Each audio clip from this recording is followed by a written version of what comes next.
How to change the themes back to normal in Instagram. Hello everyone, my name is Smile, and in this video I'm going to show you how you can do that.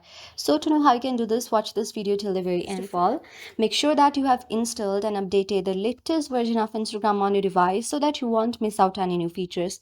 If you have done so, you can simply open your Instagram, log into your account, and now go on the chat section and tap the person where you want to change your theme.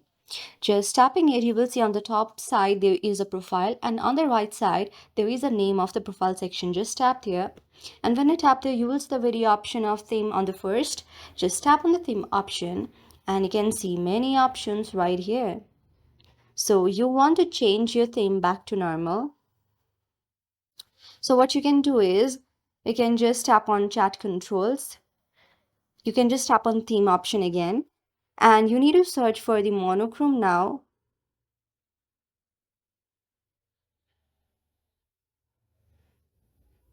So after you do that, and when you go back, you can see that your theme has been changed to the same theme that was before.